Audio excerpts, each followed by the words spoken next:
Laptop yang digunakan adalah Acer Swift 3 SF31454G. Untuk pengetesan suhu semua parameter dibuat sama, fan-nya 100%, thermal paste sama yaitu Kingpin KPX yang udah jalan 6 bulan. Setting undervolt CPU dan GPU sesuai di video dan tidak diganti saat pengetesan suhu. Untuk pengetesan suhu menggunakan MSI Combustor dan TS Bench dari Totalstop dengan total loadnya sebesar 28 watt dan tidak berubah saat pengetesan suhu, sehingga perubahan suhunya murni hanya berasal dari penambahan heat pipe. Datanya diambil menggunakan log dari HW-Info 64.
Berikut hasilnya.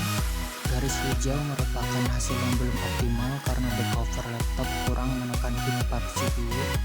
Kalian bisa fokus ke garis merah dan biru aja. Garis merah merupakan data sebelum penambahan heat pipe dan garis biru adalah setelah penambahan heat pipe. Bisa dilihat pada semua pengetesan, load wattnya sama semua dengan rata-rata load CPU sebesar 15 watt dan GPU-nya 13 watt. Karena wattnya sama, maka perubahan suhu terjadi murni karena penambahan heat pipe. Bisa dilihat di grafik bagian kanan. Untuk panah ke atas artinya data tertinggi maksimum, untuk yang bagian tengah itu rata-rata, dan panah ke bawah artinya data terendah atau minimum.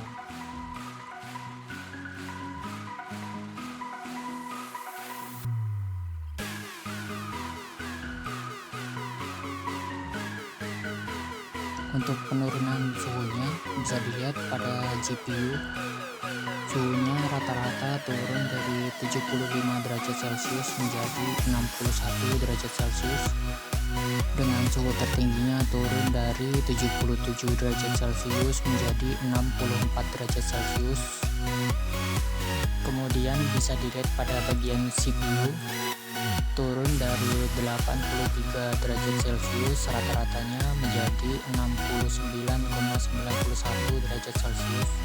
Dan untuk suhu tertingginya turun dari 87 derajat Celcius menjadi 75 derajat Celcius.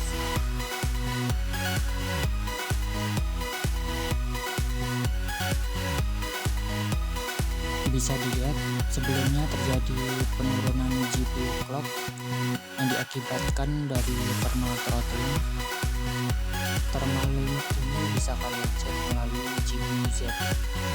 Hal ini terjadi karena GPU Nvidia MX 150 thermal limitnya berada di 78 derajat Celcius, sehingga saat GPU menyentuh suhu tersebut, GPU clocknya akan turun secara otomatis.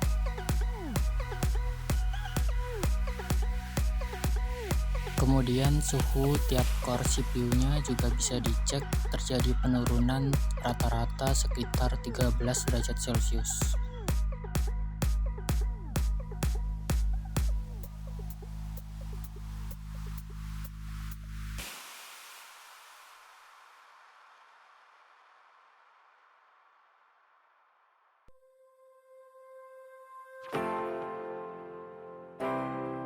Bahan yang perlu dibeli yaitu heat pipe, thermal pad untuk menyalurkan panas ke back cover sekaligus isolasi elektrik agar tidak terjadi short, kemudian thermal glue, dan mini heatsink.